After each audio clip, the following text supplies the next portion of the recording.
Hello guys, आप सभी का मेरे यूट्यूब चैनल कैम स्टडी पर स्वागत है। और इस वीडियो में मैं आपको इंपॉर्टेंट टॉपिक आपको दिख भी रहा होगा, hydrolysis of P block elements पढ़ाने वाला हूं। जैसा कि हमने लास्ट वीडियो में क्या किया था, वो था exceptional electronic configuration of the elements. इस वीडियो के अंदर हम क्या करने वाले हैं, ध्यान से देखिए। Hydrolysis of the P block element that is the most important for the aspect of NEET and JEE, क्योंकि नीट और जेई का एग्जाम आ रहा है ना। जैसे ही लॉकडाउन खुलेगा उसका एक आध महीने में आएगा, तो हमारा मेन फोकस अभी ये है कि कि आपको मैं मैक्सिमम से मैक्सिमम जितने मेरे स्टूडेंट इस वीडियो को देख रहे हैं वो करते करके पूरी वीडियो देखें। ऐसा नहीं है कि आधी वीडियो देखी और छोड़ दिया, कुछ स्टार्टिंग देख दिया। हमें इस पूरी वीडियो को देखना है, तभी हम जाके हमारा निश्चित 100% वन क्वेश्चन नीट या जेई के अंदर फंसेगा ही फंसेगा। और वो चैप्टर है, chapter that is a small topic of the P block elements. तो ये हमारा हाइड्रोलाइसिस है। चलते हैं अपने वीडियो की तरफ। अगर आप हमारे चैनल पे नए हैं तो प्लीज हमारे चैनल को सब्सक्राइब कीजिए, हमारे वीडियो को लाइक कीजिए और अपने इंपॉर्टेंट रिव्यूज, क्या आपको कुछ अच्छा लगा या बुरा लगा, प्लीज उसके बारे में मेरे को जरूर बताइएगा। इससे हमें थोड़ी एप्रिसिएशन ही मिलेगी। Thank you. अब हाइड्रोलाइसिस की अगर हम बात करते हैं, जैसे कि आप वर्ड जानते हैं हाइड्रोलाइसिस। देखिए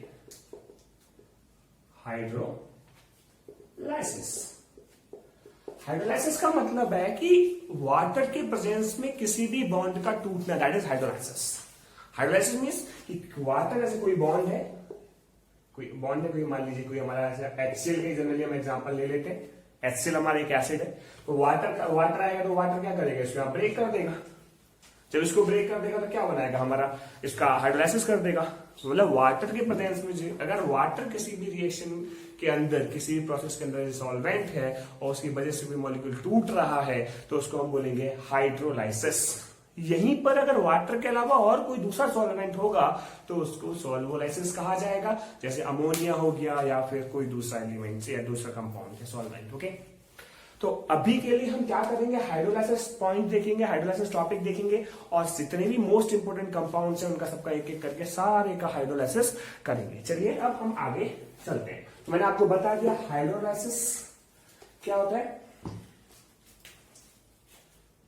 हाइड्रोलाइसिस का मतलब dissociation of bond due to water की प्रेजेंस की वजह से अगर कहीं पर भी बॉन्ड टूट रहा है, that is known as hydrolysis. अगर वही सॉल्वोलाइसिस है, फिर से बोल रहा हूं, what is the meaning of solvolysis. Solvolysis का मतलब है कि वाटर के अलावा कोई दूसरा सॉल्वेंट होगा तो वो हमारा सॉल्वोलाइसिस कहलाएगा। Specially in the case of water that is hydrolysis. इसके अंदर हम सबसे पहली बात करेंगे हमें कंडीशन। जैसे मैं आपको पहले एक एग्जांपल देता हूं, फिर आपको कंडीशंस बताऊंगा कि हाइड्रोलाइसिस की क्या क्या कंडीशंस होती हैं। ओके, ध्यान से देखिएगा, बहुत इंपॉर्टेंट टॉपिक है। तो अगर हम हाइड्रोलाइसिस के लिए सब सिंपल सा एग्जांपल देखते हैं तो देखो, जैसे SiCl3 है फॉर एग्जांपल, SiCl4 है, दिस इज ए कंपाउंड। अगर मैं इसकी रिएक्शन कराऊंगा किसके साथ, अगर मैं इसकी रिएक्शन वाटर के साथ कराता हूं तो यहां पर क्या बनेगा, यहां पर आपका बनेगा SiOH का होल 4 प्लस 4HCl। ओके, समझ में आ रही ना बात। इसीलिए अगर मैं आपको दूसरा कंपाउंड कराऊंगा, PCl3 है, जैसे PCl3 है तो PCl3 की रिएक्शन अगर हम वाटर के साथ करा रहे हैं, अगर आप देखो ध्यान से, तो यहां पर जो हमारा सिलिकॉन की ऑक्सीडेशन स्टेट है +4, अगर यहां पर हम इसकी बात करें, यहां पर ऑक्सीडेशन स्टेट कितनी है +3। तो ये जो अब देखो, ये जो भी एसिड बनाएगा, उस एसिड, क्योंकि भाई आपको पता है दिस इज नॉन मेटल और वाटर के साथ रिएक्ट कर रहा है तो एसिड बनाएगा, तो इसकी ऑक्सीडेशन स्टेट हमेशा कैसी रहेगी, जनरली वही एसिड बनाएगा जिस ऑक्सीडेशन में स्टेट में ये यहां पर है, उसी ऑक्सीडेशन का स्टेट का कंपाउंड बनाएगा। तो आप बताइए फास्फोरस का ऐसा कौन सा एसिड है जिसके अंदर उसकी जिसके अंदर उसकी ऑक्सीजन स्टेट कितनी होती है +3। तो आपको पता होना चाहिए, वो हमारा है H3PO3 phosphorus acid. This is the phosphorus acid in which the आप अगर इसका ऑक्सीडेशन स्टेट देखेंगे इट इज +3। मैं आपको यहाँ लेक्चर के अंदर सारी की सारी जितनी भी इसकी मैकेनिज्म, बहुत simple mechanism, dissociative mechanism generally हो सकती है, तो आपको बताया जाएगा। एक बात और ध्यान देने की है, इन सब चीज के अंदर वाटर क्या कर रहा है, इन सब रिएक्शन की 2 रिएक्शन मैंने आपको बताई है। अब जैसे मान लीजिए एक रिएक्शन और मैं बता देता हूँ BCl3 की, है ना। एक रिएक्शन में आपको और बता देता हूँ BCl3 की। तो BCl3 भी अगर वाटर के साथ रिएक्ट करेगा तो क्या बनाएगा, BCl3 वाटर के साथ रिएक्ट करेगा तो क्या बनाएगा, तो ये बनाएगा BOH का होल। इनिशियली ये बनेगा, बाद में भी हम इसका फिर से एक बार इंटरप्रिटेट करेंगे, क्या बनेगा, इनिशियली BOH का होल थ्राइस हमारा बनेगा। तो इन सारे 3 रिएक्शन, 3 मैंने इनिशियली एग्जांपल दिए हाइड्रोलाइसिस के। इसके बाद हम क्या करेंगे, इन हाइड्रोलाइसिस के और डिफरेंट एग्जांपल्स देखेंगे। फिलहाल हम क्या कर रहे हैं, हम हाइड्रोलाइसिस के एग्जांपल देखते हैं और आपको बताते हैं कि यहां पर हो क्या है। एक्चुअली यहां पर वाटर हमारा क्या कर रहा है, वाटर के पास लोन पेयर है, वाटर के पास क्या है, लोन पेयर है, ठीक है। हर एक रिएक्शन में एक ही काम कर रहा है, वाटर एक तरीके का सब्स्टिट्यूशन रिएक्शन कर रहा है। वाटर क्या कर रहा है, वाटर इलेक्ट्रॉन दे रहा है, उसके साथ यहां से एक Cl सब्स्टिट्यूट हो रहा है। What the means of substitution reaction, substitution means कि एक चीज के लिए वहां पर कोई दूसरी चीज आके लग जाती है, तो वो कहलाता है हमारा सब्स्टिट्यूशन रिएक्शन। ध्यान से देखना, तो यहाँ पर वाटर क्या कर रहा है, यहाँ से Cl को रिप्लेस कर रहा है और क्या कर रहा है, आपको देखना आसान है बहुत सारा। देखो यहाँ से अगर इसका स्ट्रक्चर नहीं कैसा होगा, SiCl और Cl। तो वाटर क्या करेगा, यहां जब वाटर आएगा इसके पास, जब वाटर आएगा तो वाटर के पास लोन पेयर है, ध्यान से देखिएगा, वाटर के पास लोन पेयर है। तो वाटर के पास लोन पेयर है, वाटर इसको यहां देगा, वाटर इसको यहां देगा। क्यों देगा, कैसे देगा, उसकी कंडीशन अभी हम बताएंगे, फिर से इसके मैकेनिज्म करेंगे। तो यहां से Cl बाहर चला जाएगा और ऐसे सब्सिक्वेंटली 4 स्टेप होंगे और चारों के चारों स्टेप के अंदर आप यहां पर क्या देखेंगे, SiOH, OH, OH और OH। सब्सिक्वेंटली आगे और रिएक्शन होती है, उसकी हम बात अभी बाद में करेंगे।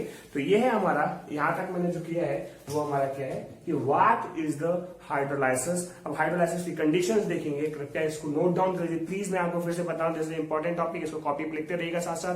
कोई भी डाउट है तो कमेंट सेक्शन में बताइएगा। अब इसको लिखिए और लिखने के बाद फिर मुझे बताइएगा।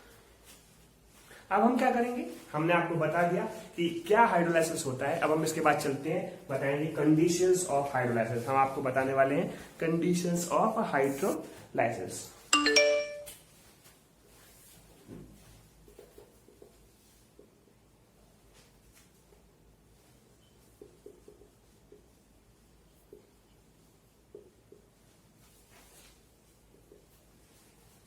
तो कंडीशन ऑफ हाइड्रोलाइसिस, तो इसमें 2 ही कंडीशन है मेनली। कंडीशन के अंदर हमारे पास 2 ही कंडीशन है। पहला कंडीशन क्या है, जरा देखिए ध्यान से पूरा। नंबर फर्स्ट जो कंडीशन है वो ये है कि low energy vacant orbital, low energy vacant orbital,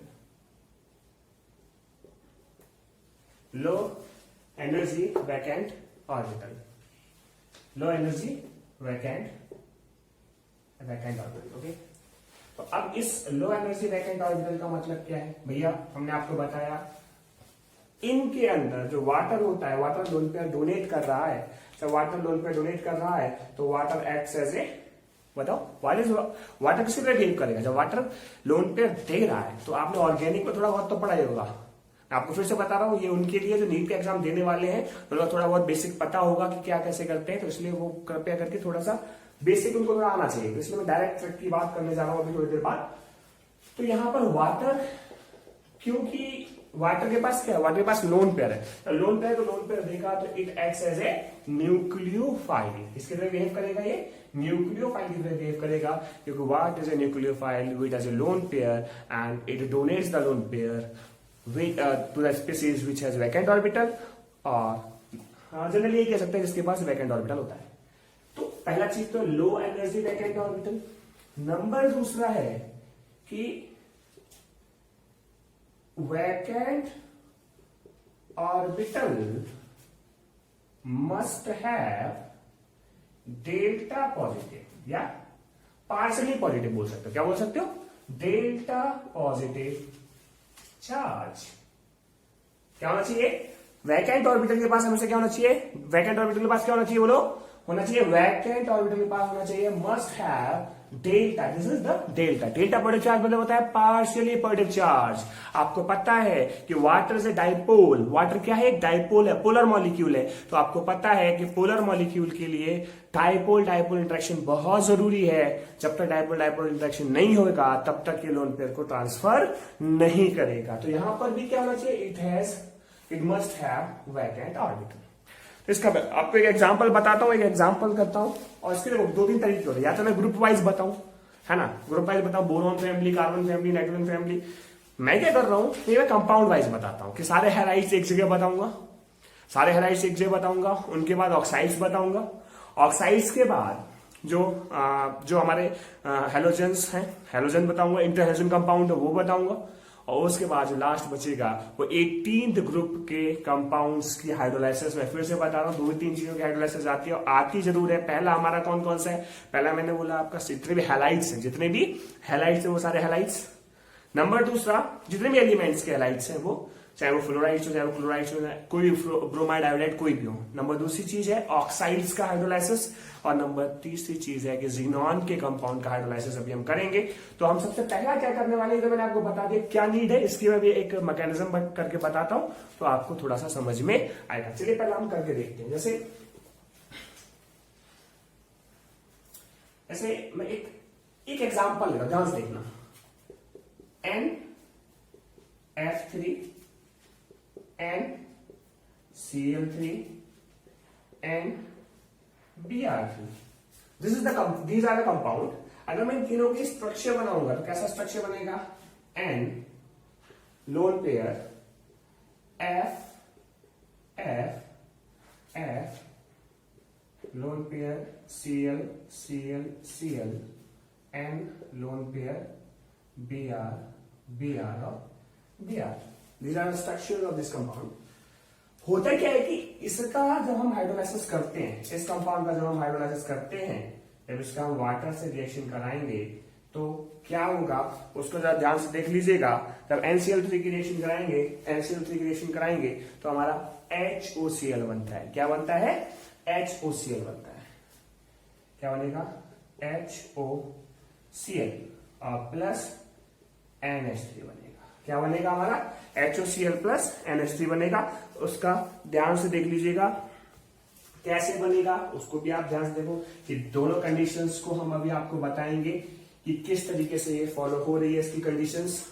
सबसे पहला ध्यान देना, this is chlorine, this is chlorine. और क्लोरीन क्या है, थर्ड पीरियड का एलिमेंट है। क्लोरीन क्या है, थर्ड पीरियड का एलिमेंट है। जब थर्ड पीरियड का एलिमेंट है तो उसके पास वैकेंट 3d ऑर्बिटल होगा। क्या होगा, वैकेंट 3d ऑर्बिटल होगा। इसका मतलब इसके पास क्या है, vacant 3d orbital.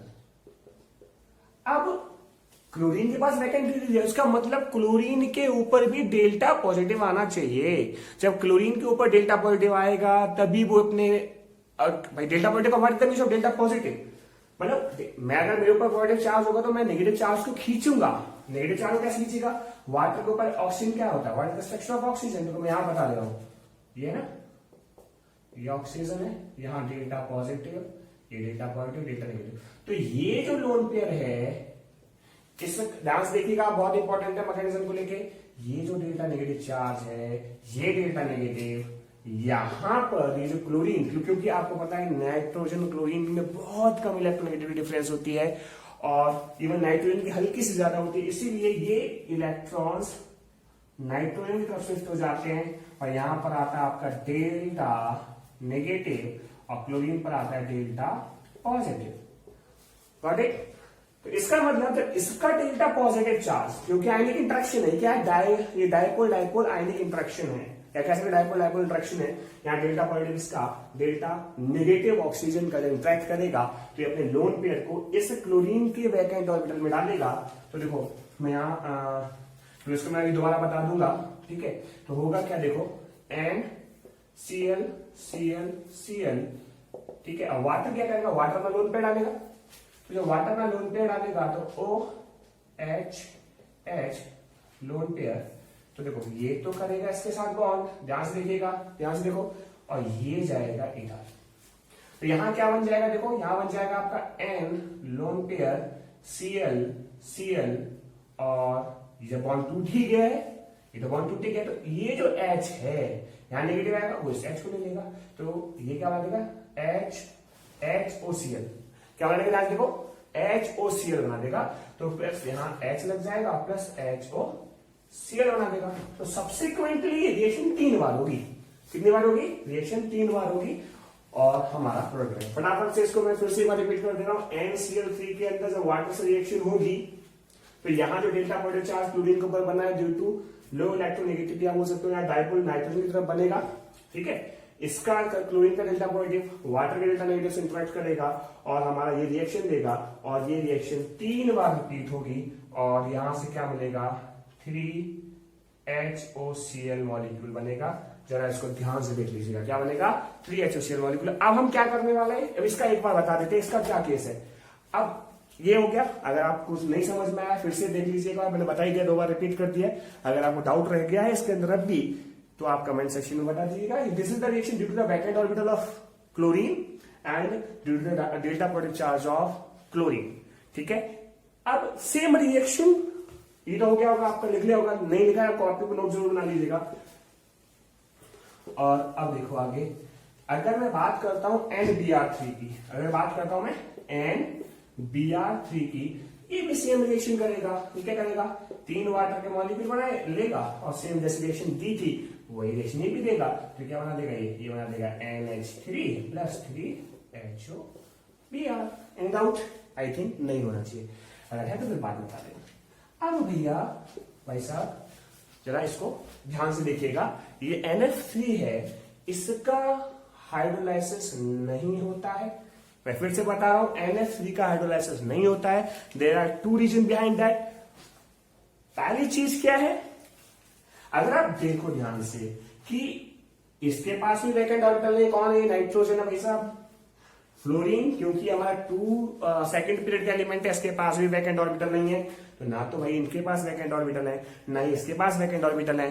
First condition is that low energy vacant orbital, जो कि इसके पास नहीं है, वही फेल हो गया। नंबर दूसरी चीज क्या कि यहां पर 2p ओवरलैपिंग होती है। क्या होती है? ध्यान से देखिएगा, 2p ओवरलैपिंग होती है और 2p ओवरलैपिंग होने की वजह से क्या होता है? 2p ओवरलैपिंग की वजह से ये क्या करेगा? 2p overlapping bond dissociation energy इसकी बहुत ज्यादा है, ठीक है। क्या बता रहा हूं मैं? इसकी बॉन्ड डिसोसिएशन एनर्जी इसकी बहुत ज्यादा है और बॉन्ड डिसोसिएशन एनर्जी ज्यादा होने की वजह से लो ऑर्डिनरी टेम्परेचर पर रिएक्शन नहीं होती है। जब आप टेम्परेचर हाई करेंगे, देखो ध्यान से, ordinary no reaction at room temperature, तो हाई टेम्परेचर पर क्या होगा? ये हाई टेम्परेचर पर क्या होगा? ये हमारा ऑक्साइड बनाता है, N2O3 बनाएगा। क्या बनाएगा? ये वाटर के साथ जाके, ये वाटर के साथ N2O3 बनाएगा, क्योंकि आपको पता है जब हाई टेम्परेचर हो जाएगा अल्टीमेटली फिर तो इस बॉन्ड को टूटना ही पड़ेगा, क्योंकि उसके लिए इसको बॉन्ड डिसोसिएशन एनर्जी आराम से मिल जाएगी। तो ये तो था हमारा फर्स्ट एग्जांपल, जिसके अंदर हमने आपको बताया NF3, NCl3 और NBr3। अब हम चलते हैं अपने अगले एग्जांपल की तरफ। अगर आपको नहीं समझ में आए एक बार नोट कर लीजिए, इसमें NF3 का नहीं होगा, 2 रीजन बताए, due to unavailability of vacant orbital and due to high bond energy, high temperature पर इट बनेगा। चलिए देखते हैं आगे। अब हम अपने अगले एग्जांपल की तरफ चलते हैं, जो मोस्ट इंपॉर्टेंट है। सबसे पहले देख लीजिएगा CCl4, ठीक है। CCl4 हमारा एग्जांपल लेते हैं, तो इसके अंदर देखेंगे, और दूसरा SiCl4, इसके अंदर अभी हमने देखा था कि रिएक्शन हुई थी। तो अगर हम बात करेंगे CCl4 के अकॉर्डिंग, तो CCl4 में अगेन हमारा एट नॉर्मल कंडीशन रिएक्शन नहीं होती है। The reason is same as NF3, because CCl4 के अंदर क्या होगा? Cl और Cl, और यहां पर देखो 2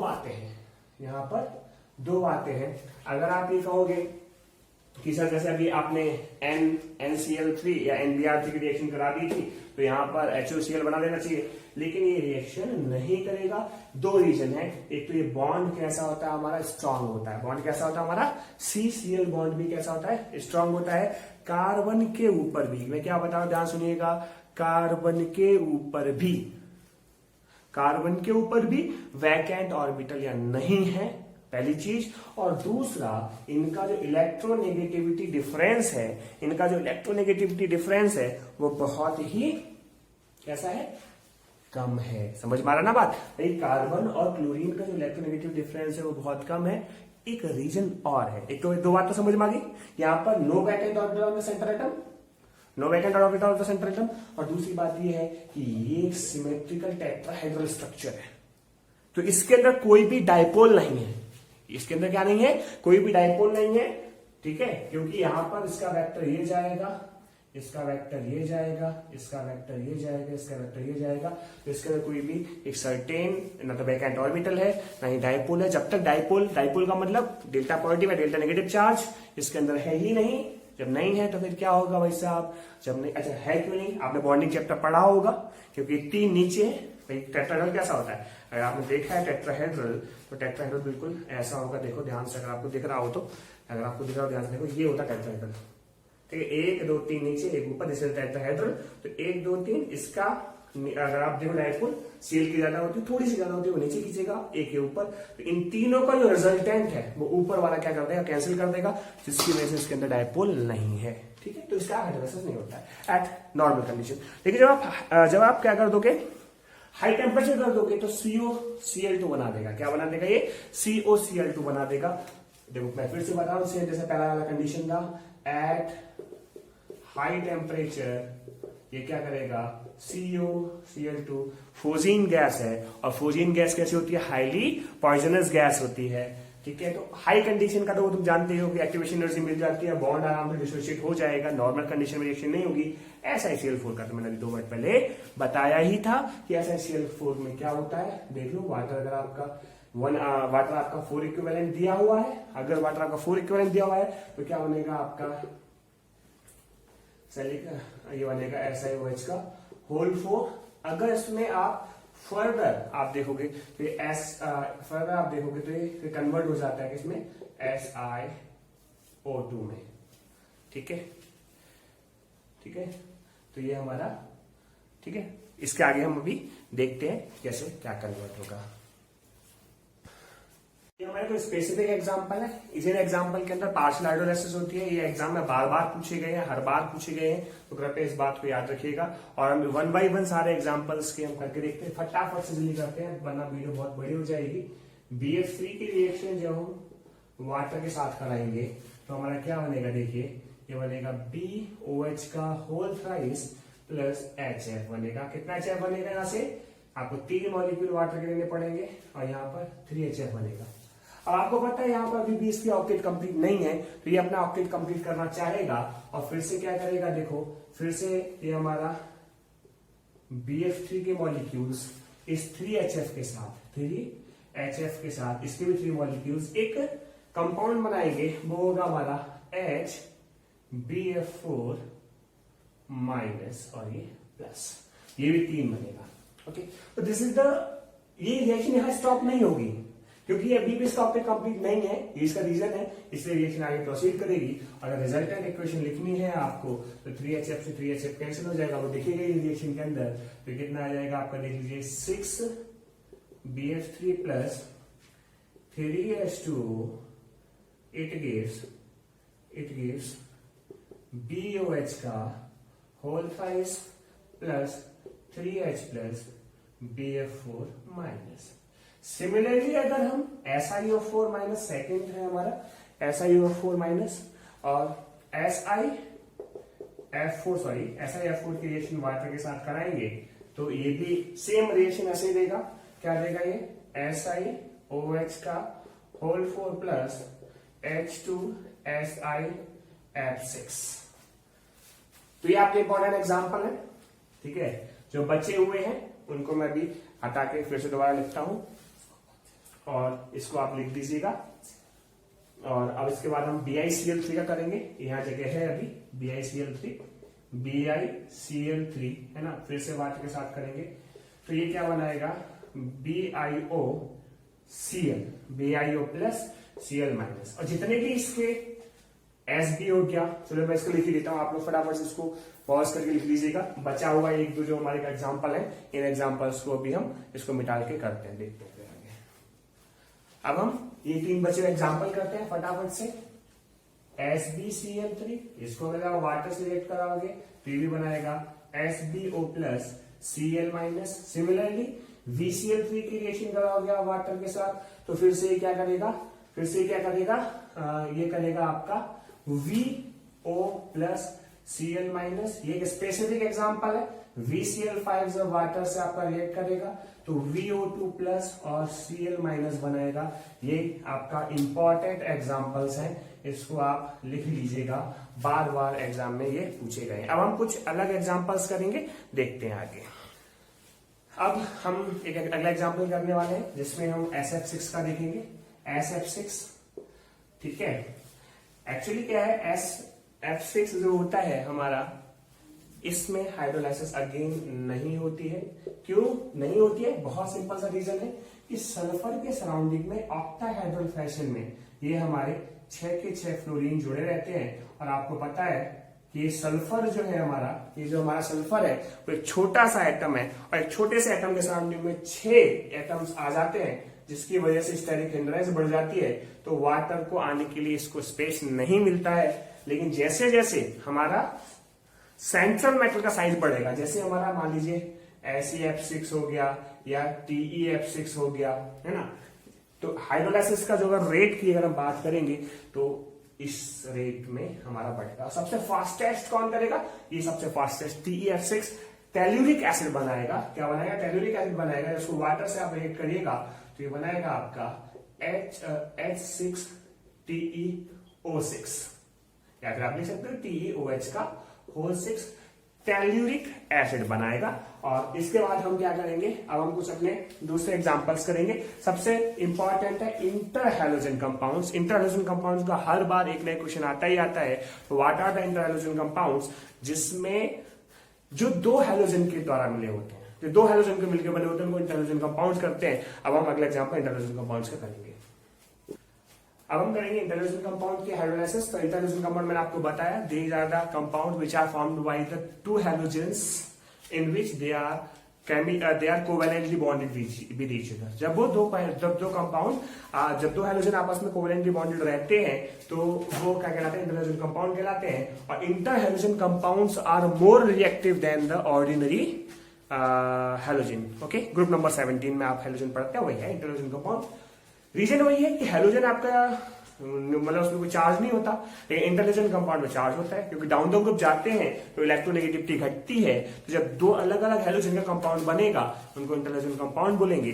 ठीक है, तो हम सबसे पहला देखते हैं कि क्या होता है। ठीक है, तो अब थोड़ा 2 बात आपको जानना है, हाइड्रा एसिड और ऑक्सी एसिड के बारे में। हाइड्रा एसिड और ऑक्सी एसिड, हाइड्रा एसिड और ऑक्सी एसिड के बारे में हम देखेंगे। तो हाइड्रा एसिड क्या होता है, देखिए, हाइड्रा एसिड और ऑक्सी एसिड। तो हाइड्रा एसिड सिंपल सी बात है कि जो हैलोजन जो होता है ना, plus non metal, sorry hydrogen plus non metal, है ना। और अगर हाइड्रोजन प्लस नॉन मेटल और प्लस जो ऑक्सीजन अगर साथ में आ जाए, ध्यान देखिएगा क्या क्या बोल रहा हूं मैं, हाइड्रोजन नॉन मेटल और ऑक्सीजन जब किसी भी कंपाउंड के साथ आ जाए तो उनको ऑक्सी एसिड्स बोलते हैं। जैसे अभी हमने HOCl, HOBr वगैरह किया है। इस बात को आप जरा ध्यान से देख लीजिएगा। अब हम किसके हाइड्रोलाइसिस के दौरान जो स्मॉल वाला होता है, वो आपका हाइड्रा एसिड बनाता है। स्मॉल वाला क्या होता है? जो हाइड्रा एसिड बनाता है, और बड़ा वाला ऑक्सी एसिड बनाता है। स्मॉल वाला क्या बनाता है? Hydra acid. जो स्मॉल हैलोजन है, ध्यान से देखिएगा, स्मॉल हैलोजन क्या बनाएगा? हाइड्रा एसिड बनाएगा। ओके, और लार्ज हैलोजन जो है वो क्या बनाएगा? ऑक्सी ऐसे बनाएगा। और इन दोनों में ही जो हैलोजन होंगे उनका ऑक्सीडेशन स्टेट कैसा होगा भाई बताओ? बिल्कुल सेम होगा जैसा कि वो किस में था, इंटर हैलोजन कंपाउंड में था। तो यहां एक बात और लिख लीजिए, हैविंग है same oxidation state as in inter halogen compound. तो अब हम क्या करेंगे, कुछ एग्जांपल्स करेंगे, ठीक है, कुछ एग्जांपल्स करेंगे और उन एग्जांपल्स के बाद हम फिर थोड़े सा बच रहा है, ज्यादा आप पेशेंस बनाइए रखिए क्योंकि इंपॉर्टेंट एग्जाम के लिए इसका एग्जांपल बचता है, फिर आपका कुछ ऑक्साइड्स बचती हैं और उनके बाद फिर आपका जिनॉन के कुछ बचते हैं, फिर खत्म हो जाएगा हमारा लेक्चर आज का। देखते हैं आगे फिर। तो ये हमारे कुछ इंटरहैलोजन कंपाउंड्स हैं। ध्यान रखने वाली बात यह है कि इसमें एक हाई इलेक्ट्रोनेगेटिव होगा, एक लो इलेक्ट्रोनेगेटिव होगा। तो अभी मैंने बोला था कि इन सबको किससे रिएक्ट कराएंगे, वाटर से रिएक्ट कराएंगे। तो जो छोटा वाला होता है, छोटा वाला क्या बनाता है हमारा, स्मॉल वाला बनाता है हाइड्रा एसिड, और लार्ज वाला क्या बनाता है, ऑक्सी एसिड, ठीक है। तो सॉरी HCl नहीं है हमारा, वाटर से सब रिएक्ट करा रहे, गलती होगी।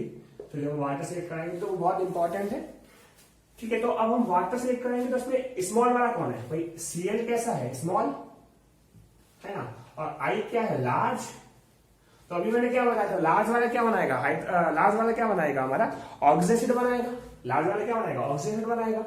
तो और यहां पर स्मॉल वाला क्या बनाएगा, हाइड्रा एसिड। तो मतलब ये क्या बनाएगा, HCl और प्लस HIO या OHI लिख सकते हो, ठीक है, जो भी आपका मर्जी आ सकता है, HOI लिख सकते हो जो भी, ठीक, समझ में आ रहा है। सिमिलरली इसका करेंगे तो हमारा वाटर है, तो वाटर से रिएक्ट करेगा तो क्या बनाएगा, ये भी सिंपल ही बनाएगा। क्योंकि देखो ध्यान से देखने वाली बात ये है कि यहाँ पर आयोडीन का जो वो है वो कितना है, +1, कितना है आयोडीन, कितना है +1, ठीक है। ये कितना है -1, तो यहां पर भी कितना है -1, और ये कितना है +1, ठीक है। रिडॉक्स आपको आता है और ऑक्सीजन स्टेट निकालना मैं आपको बता रहा हूं, ठीक है। तो अब हम यहां पर देखते हैं, तो ये हमारा आई कितना है, यहाँ पर ये +3 में है, ये कितना है +3 में है, ये हमारा +1 में है।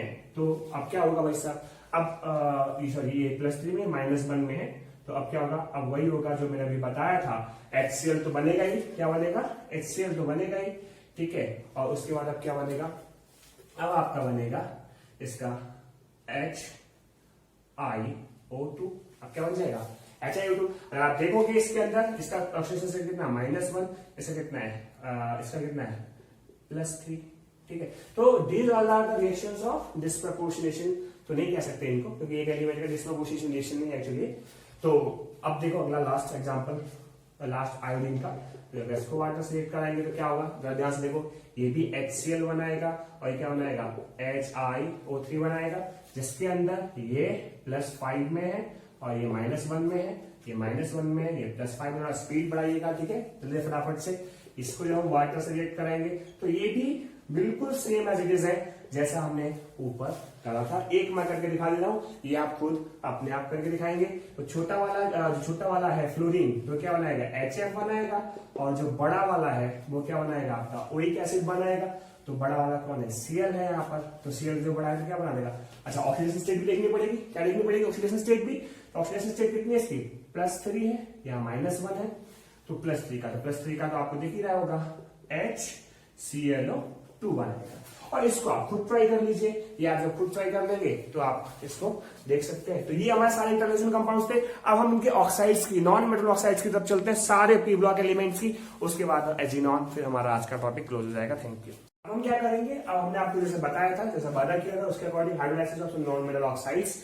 टाइम बच जाए, हमारा वीडियो में टाइम बर्बाद ना हो, इसलिए हमने ये पहले से ही लिख के रखा हुआ है। अगर आपको कोई भी डाउट होगा तो प्लीज हमको बताना, मैं आपको एग्जांपल कराऊंगा। है कुछ नहीं इस टेबल के अंदर, इस टेबल में सिंपल सी बात है कि नॉन मेटल ऑक्साइड में जो नॉन मेटल है कि उसके अकॉर्डिंग हमने टेबल बनाई है कि अगर उसका क्या ग्रुप नंबर है, क्या ऑक्सीडेशन स्टेट है, अभी आपको समझ में आएगा। मैं आपको 2-3 एग्जाम्पल कराता हूं। जैसे हमारा एक है N2O3, एक आप जानते हो N2O3। अब N2O3 बहुत इंपॉर्टेंट है, यहां से क्वेश्चन आना ही आना है, आपको मैं बता रहा हूं, यही मोस्ट इंपॉर्टेंट जिसकी वजह से मैं आपको टॉपिक करा रहा हूं। जरा देखिए ध्यान से, तो N2O3 में आपका ऑक्सीडेशन स्टेट देखिएगा +3 है, ऑक्सीडेशन स्टेट कितना है +3। तो आपको पता है नाइट्रोजन फैमिली जो होती है, नाइट्रोजन फैमिली की जो जनरल ऑक्सीडेशन स्टेट जो हो सकती है वो कितना होती है +3 +5 हो सकती है, ठीक है। तो नाइट्रोजन की यहाँ पर +3 शो कर रहा है। तो अब क्या बोला है, इसका ग्रुप नंबर क्या हो रहा है नाइट्रोजन का, नाइट्रोजन जो होता है वो ग्रुप नंबर क्या होता है 15 होता है। ध्यान से देखिएगा, बहुत इंपॉर्टेंट है, फोकस करना ध्यान से। नाइट्रोजन का क्या होता है ग्रुप नंबर 15, और 15 क्या है, एक ऑड नंबर है। ऑक्सीडेशन स्टेट क्या है इसकी, वो भी ऑड है। तो अब स्टेबल का हमें यूज करना है, स्टेबल का हमें यूज करना है, बस ये ध्यान से रखिएगा, ये ट्रिक है। मैं आपको फिर से बता रहा हूं, इस वीडियो में आपको ट्रिक ही बताऊंगा, और सिंपल सी चीज भी है कि N2O3 +3 oxidation state, group number भी ऑड, ऑक्सीडेशन भी ऑड। तो यहां पर इन 4 कैटेगरी में से ये वाली कैटेगरी यूज हो रही है, ठीक है। जब ग्रुप नंबर भी कैसा हो, ऑड हो, जब ग्रुप नंबर भी कैसा हो, ऑड हो, और हमारा ऑक्सीडेशन स्टेट कैसा हो, ऑड हो, तो क्या बनेगा भाई, one product of the same oxidation state बनेगा, और बनेगा क्या, ऑक्सी एसिड बनेगा। क्या बनेगा, ऑक्सी एसिड प्रोडक्ट, यार आप लिख लेना ऑक्सी एसिड, और यहां पर भी क्या बनेगा, ऑक्सी एसिड। तो यहां पर इसका ऑक्सीडेशन स्टेट कितना +3 है, तो कितना ऑक्सीडेशन स्टेट का बनेगा, +3 का ही बनेगा। तो यहां पर क्या बनेगा, देखिए HNO2, इसको बोलते हैं हम नाइट्रस एसिड। और आपको पता है नाइट्रस एसिड कहां यूज होता है, बताओ, अगर आपको याद हो बताओ, नाइट्रस एसिड कहां यूज होता है पूरी केमिस्ट्री के अंदर, बहुत इंपॉर्टेंट रिएक्शन है, आपको पता होगा डाइजोनियम सॉल्ट वाली रिएक्शन में इसको यूज करते हैं। और ये जो नाइट्रस एसिड है ये कभी भी स्टेबल नहीं होता है, इसको हमेशा NaNO2HCl के प्रेजेंस में बनाया जाता है। अगर आपको याद होगा तो डायल्टाइजेशन अमाइंस वाले चैप्टर में है, तो ये इन सीटू मतलब रिएक्शन के दौरान बनाया जाता है। ये लेस स्टेबल है, ध्यान से ये कैसा है, लेस स्टेबल है, ठीक है, कोई दिक्कत नहीं। अगला इसी का दूसरा कंपाउंड है, इसी की एक ऑक्साइड है N2O5। अगेन ऑक्सीडेशन स्टेट कितना है, +5 है। जरा ध्यान से देखिएगा एक बार बोर्ड पे, +3 ऑक्सीडेशन स्टेट की इसकी भी है, और +3 ऑक्सीडेशन स्टेट इसकी भी है, मतलब दोनों सेम ऑक्सीडेशन स्टेट का बनेगा। क्या बनेगा, one product of same oxidation state. तो ये रिएक्शन इसको फॉलो कर रही है, यहाँ पर दोनों का ऑक्सीडेशन स्टेट कैसा सेम है, N2O5 +5 है, तो यहाँ पर भी कौन सा प्रोडक्ट बनेगा, जो +5 में होगा। किसके साथ रिएक्शन हो रही है, हमेशा याद रखना, वाटर के साथ रिएक्शन हो रही है। तो यहाँ पर क्या बनेगा, HNO3 बनेगा, और ये HNO3 क्या होगा, नाइट्रिक एसिड होगा। ध्यान से मैं क्या बोल रहा हूं, ये नाइट्रिक एसिड है, ये नाइट्रस एसिड है, ये क्या है आपका, नाइट्रस एसिड है, और ये क्या है आपका, नाइट्रिक एसिड है। तो भैया अब आप इस टेबल को देखो, बहुत सिंपल से बता रहा हूं मैं। ये वाला केस जो था, है ना, ये वाला केस था, नंबर फर्स्ट रिएक्शन कौन सी थी, नंबर फर्स्ट रिएक्शन थी, इसको फॉलो कर रही थी नंबर फर्स्ट। दोनों कैसा है हमारा, ऑड है। इवन अब भी ये भी +5 है और ये भी +5 है, ठीक है, दोनों का ऑक्सीडेशन स्टेट सेम है, ग्रुप नंबर भी ऑड है, ऑक्सीडेशन भी ऑड है, तो ऑड तो एक ही प्रोडक्ट बना। ओके, अगला एक लास्ट एग्जांपल करते हैं इसी ग्रुप का, N2O4। This is the most important, इसको लिखा लेना, ये इंपॉर्टेंट है, हर एग्जाम में आया हुआ है, एम्स में भी एक बार आ चुका है एग्जाम में, ध्यान से सुनना, ये इंपॉर्टेंट है, ठीक है। N2O4, hydrolysis of N2O4। तो N2O4 में आप अगर ध्यान से देखें तो यहाँ पर इसकी ऑक्सीजन स्टेट कितनी है, +4। तो भाई साहब आपको पता है कि यहाँ पर ग्रुप नंबर 15 नाइट्रोजन का, ध्यान से देखो, ग्रुप नंबर 15 ऑक्सीडेशन स्टेट 4, मतलब ग्रुप नंबर तो ऑड है और ऑक्सीडेशन इवन है। क्या है, ऑक्सीडेशन नंबर इवन है, तो ऑड और इवन केस क्या आ गया, ग्रुप नंबर तो ऑड है और हमारा इवन क्या है, इसकी ऑक्सीडेशन स्टेट। तो इस दौरान अब क्या होगा भाई साहब, अब यहां बनेंगे कितने प्रोडक्ट, 2 प्रोडक्ट, एक ज्यादा और एक कम। तो आपको पता है कि भैया 4 से एक कम कितना होगा, 3, एक ज्यादा कितना होगा, 5। तो यहां पर 2 प्रोडक्ट बनेंगे, एक +3 ऑक्सीडेशन स्टेट में और एक +5 ऑक्सीडेशन स्टेट में। तो +3 + 5 आप जरा देखिएगा, तो +3 + 5 में क्या बनेगा, तो वही बन जाएगा इसका HNO2 + HNO3। जहां पर आप देखेंगे ये क्या है आपका +3 में है और ये +5 में है। तो आप ध्यान से एक ही एलिमेंट का क्या हो रहा है, ये रिडक्शन भी हो रहा है, और इसी एलिमेंट का जरा ध्यान से देखिएगा ऑक्सीडेशन भी हो रहा है। तो मैं क्या बोल सकता हूं, this is disproportionation reaction, disproportionation reaction, ठीक है, इस पर चेक कर लेना। तो डिस्प्रपोर्शनेशन क्या है, एक ही एलिमेंट का ऑक्सीडेशन भी हो, उसी का रिडक्शन भी हो। तो दिस इज एग्जांपल। अभी हम और एग्जांपल करते हैं। ये हमारा ग्रुप नंबर 15 की कुछ ऑक्साइड्स थी, ये भी स्पेशली नाइट्रोजन का, फास्फोरस के ऑक्साइड्स काम करके देखते हैं। तो एग्जांपल इसको आप नोट कर लीजिएगा, इंपॉर्टेंट है, फिर से बोल रहा हूँ, आगे देखिए। अब हमारा क्या है, ये कुछ अदर एग्जांपल्स हैं, मैं फिर से बता रहा हूँ 100% ये मैं आपसे गारंटी के साथ कर रहा हूँ, एक ना एक इसमें से रिपीट होगा। तो प्लीज इसको पूरा फोकस करके रखिएगा। मैंने टेबल हटा दी है ना, टेबल आपके पास लिखी हुई है, कॉपी में लिखी हुई है, उस टेबल को आप लिखते रहिएगा, देखते रहिएगा, कोई आपको दिक्कत हो तो। ग्रुप नंबर हमारा फास्फोरस, नाइट्रोजन का ही हमारा बड़ा भाई फास्फोरस है, तो इसका ग्रुप नंबर कितना है, 15 है। ग्रुप नंबर क्या फास्फोरस का, 15। ऑक्सीडेशन स्टेट कितनी इसकी यहाँ पर बताइए जल्दी से। P4O6 में ऑक्सीडेशन स्टेट कितनी है, नहीं निकालनी आई तो मैं एक बार बता देता हूँ। P4O6, तो यहाँ पर क्या हो जाएगा, 4 into x plus 6 into -2 is equal to 0। तो 4x इज इक्वल टू कितना आ जाएगा, 12। तो x इज इक्वल टू कितना आ जाएगा, प्लस का 3। तो यहाँ पर ऑक्सीडेशन स्टेट कितनी है, +3। तो ये सिंपल सी बात है, ऑक्सीडेशन स्टेट भी ऑड है और ग्रुप नंबर भी ऑड है, तो सेम ऑक्सीडेशन स्टेट का ही कंपाउंड हमारा बन जाएगा। तो आपको पता है, मैंने स्टार्टिंग में भी शायद आपको पता है कि नहीं बताया, लेकिन आप देख लीजिए, इसका बनेगा H3PO3। अगेन इसका ऑक्सीडेशन स्टेट आप जब निकालोगे तो +5 आएगा। तो यहां पर भी H2O, तो क्या बनाएगा, H3PO4। तो आप देख लीजिएगा, यहां पर भी इसकी ऑक्सीडेशन स्टेट कितनी है, +3 है, और ये कितना है, +5 है, क्योंकि इसका ग्रुप नंबर कैसा है, हमारा ग्रुप नंबर कैसा है, ऑड है, क्योंकि ग्रुप नंबर क्या है, नाइट्रोजन वाली फैमिली में आता है। अगला फटाफट से चलते हैं सल्फर की तरफ। सल्फर में जब हम रिएक्शन कराएंगे, सेलेनियम में रिएक्शन कराएंगे, तो यहाँ पर कितना +4 है, ये +6 है, ये भी +4 है, ठीक है, ध्यान से देखिएगा। तो सल्फर और ऑक्सीजन फैमिली है, ग्रुप नंबर 16 है। ये तो आपको पीरियोडिक टेबल पता होना चाहिए, क्योंकि आप नीट का एग्जाम देने वाले, तब आपको पता होना चाहिए कम से कम, मैं मानता हूं। तो सल्फर SO2 +4, तो +4 भी हमारा कैसा है, +4 हमारा क्या है, इवन नंबर है। ग्रुप नंबर क्या है, 16 है, वो भी इवन नंबर है। तो दोनों इवन है, तो प्रोडक्ट क्या बनेगा, एक बनेगा। अलग जब दो कप बनते हैं, दोनों अलग अलग हो, एक इवन एक ऑड हो।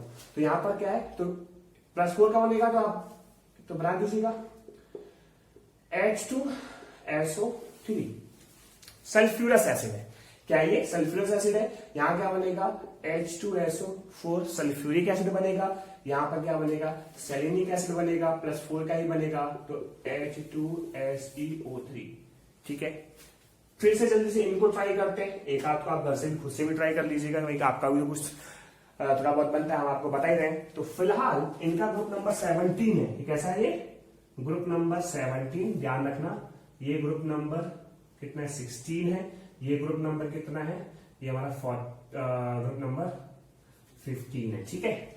तो ClO2 ClO3, अब देखो ग्रुप नंबर 17 है, क्या हमारा +4 है, ये ऑक्सीडेशन स्टेट। अगेन जब +4 आ गया, ग्रुप नंबर हमारा और 17, ऑक्सीडेशन स्टेट कितना है, +4 है। तो इसका मतलब इसका क्या होगा, डिस्प्रपोर्शनेशन होगा। एक ऑक्सीडेशन स्टेट हाई बनेगी, एक ऑक्सीडेशन स्टेट कैसे बनेगी, लो बनेगी। जब ध्यान से देखिएगा तो क्या बनेगा, ध्यान से, तो 4 का +3 और +5, तो HClO HClO2 बनेगा और HClO3 बनेगा, जिसमें कि यहां पर कितना है, +3 है, ये +5 है।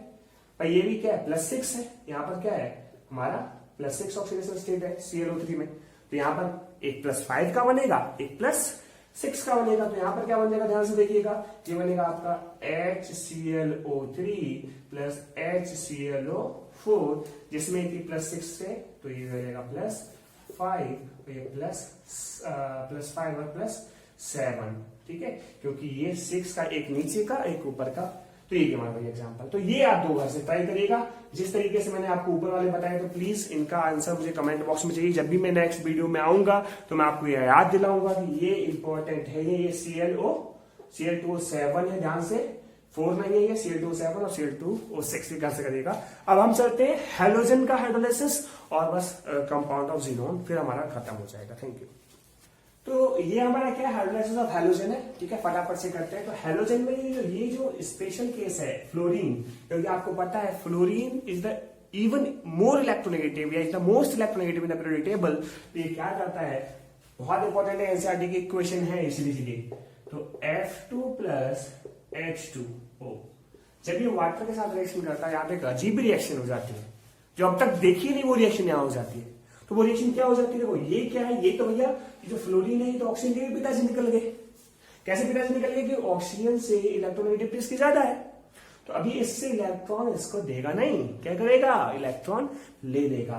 तो इसके अंदर इतनी कैपेबिलिटी है, HF इतना F2 इतना स्ट्रांग है कि ये वाटर में से भी ऑक्सीजन निकाल लेता है। अब तक तो इसके ये नाक में दम कर रखा था, इस बार इसके पिताजी इसको मिल गए, तो ये F2 क्या करेंगे, इनके नाक में दम करेंगे, इससे ऑक्सीजन निकाल लेंगे। कैसे रिएक्शन होगा देखिए, 2 देखो ध्यान से, 2H plus 2F minus 2F minus और प्लस हाफ O2 गैस। तो यहां तो भाई साहब क्या हुआ, देखो ध्यान से, यहाँ तो वाटर रिलीज, यहाँ तो ऑक्सीजन रिलीज होगी, इतना ज्यादा ताकतपूर्ण, मोस्ट इलेक्ट्रोनेगेटिव एलिमेंट है ये, मोस्ट इलेक्ट्रोनेगेटिव एलिमेंट है। इसके बाद भाई साहब ये हो गया हमारा। अब हम बात करते हैं I2 की। अब भाई साहब जितना नाम इसने कमाया ना, उतना इसने नाम दोबारा नाक कटा दी, सुपड़ खा की तरह इसने नाक कटा दी। कैसे कटा दी भाई साहब, ये जो है ना आयोडीन, ये बहुत कम इलेक्ट्रोनेगेटिव है, ये बिल्कुल जस्ट अपोजिट रिएक्शन देता है किसकी, जो फ्लोरीन दे रहा था। मतलब in the case of fluorine, in the case of iodine, in the case of I2, ध्यान से देखना, in the case of I2 reaction क्या हो जाती है, रिएक्शन हो जाती है 2H plus 2I minus plus half O2, it gives I2 plus H2O. So this is the reverse reaction of this. ठीक है, ऊपर वाली रिएक्शन की अपोजिट रिएक्शन है। ऐसा इसलिए हुआ क्योंकि आयोडीन की जो इलेक्ट्रोनेगेटिविटी है वो बहुत कैसी है, कम है इन कंपैरिजन टू ऑक्सीजन। ठीक है, अब हम बात करते हैं Cl2 की बात करते हैं, और किसकी बात करते हैं, Cl2, दो हमारी बची है, एक तो बचा है Cl2। तो जब Cl2 वाटर से रिएक्ट करेगा तो क्या बनाएगा, अभी हमने बताया था थोड़ा देर पहले, बिल्कुल सेम ऐसी कंडीशन करके आई थी। अब Cl2 वाटर से रिएक्ट करेगा तो क्या बनेगा, ये बनाएगा, आप ध्यान देख लीजिएगा, HCl बनाएगा और HOCl बनाएगा, और Br2 भी सेम काम करेगा, वो भी क्या बनाएगा, HBr बनाएगा और HOBr बनाएगा। ठीक है, यहां पर क्या होगा, यहां पर देखो ध्यान से, Cl2 क्या बना रहा है, HCl HOCl बना रहा है। आवाज ऑडियो क्लियर है कि नहीं, पिछली बार की तरह तो नहीं है। Br2 क्या कर रहा है, Br2 हमारा HBr और HOBr बना रहा है। और again these two reactions are disproportionation reaction. क्या है ये, हमारी डिसप्रपोर्शनेशन रिएक्शन है। और ये हमारा हेलोजन हो गया। अब लास्ट केस बचता है, वो हमारा बचता है हमारा जीनॉन के कंपाउंड्स, उनको देखते हैं फिर हमारा लेक्चर हो जाएगा। हाँ, ये हमारा लास्ट केस है। इसमें हम क्या करेंगे, जीनॉन के कंपाउंड्स कुछ करेंगे, है ना, क्लोराइड्स। HCF6 की इसका दो तरीके से हाइड्रोलाइसिस होता है, पार्शियली हाइड्रोलाइसिस कर सकते हैं और हम इसका क्या कर सकते हैं, कंप्लीट हाइड्रोलाइसिस करेंगे। जब हम पार्शियली हाइड्रोलाइसिस करेंगे तो देखो क्या होगा, तो पहली बार में हम क्या करेंगे, यहां से बना सकते हैं XeOF4। क्या बनेगा हमारा, XeOF4 बनेगा। ये पार्शियली हाइड्रोलाइसिस का प्रोडक्ट है, प्लस 2HF। दूसरा हमारा फिर से ये एक बार वाटर से रिएक्ट करेगा, तो ये बनाएगा XeO2F2। क्या बनाएगा ये, XeO2F2 बनाएगा। साइड ओवर चलता रहेगा 2HF। और फिर लास्ट में क्या बनाएगा आके, फिर से वाटर से आप रिएक्शन कराओगे तो XeO3 बनाएगा। ये क्या बनाएगा भाई साहब, ये XeO3 is the final product of the tree. हमारा क्या है, this is the pathway of partial hydrolysis. और कंप्लीट हाइड्रोलाइसिस करेंगे, हम क्या करेंगे,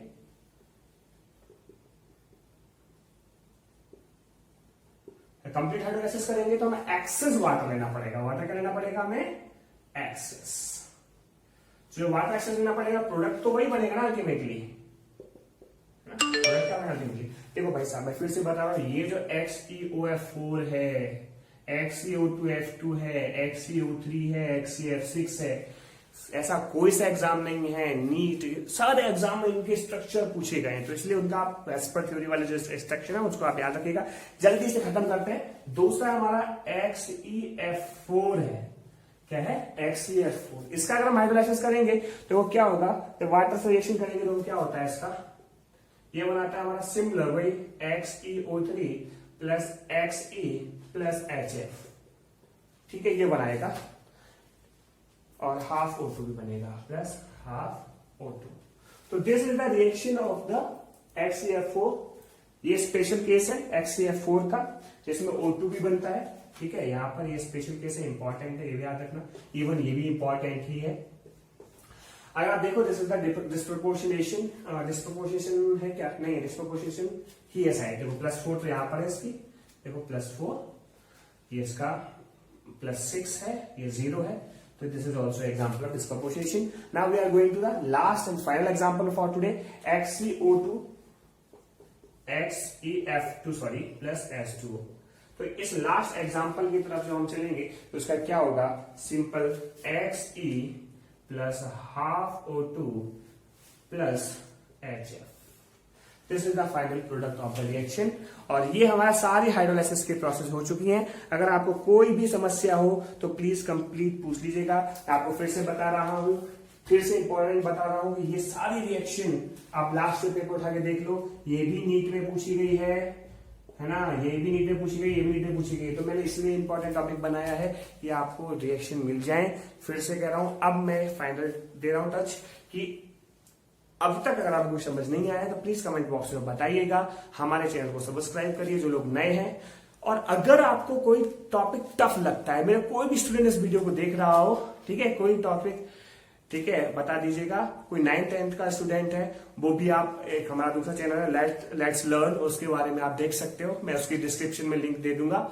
ठीक है, और मैं आपसे फिर से कह रहा हूं कि कोई भी डाउट हो, कोई भी टॉपिक आपको नहीं आ रहा हो केमिस्ट्री, मैं जानता हूं ये वीडियो थोड़ी बड़ी बन गई है, लेकिन इंपॉर्टेंट थी बनाने के लिए।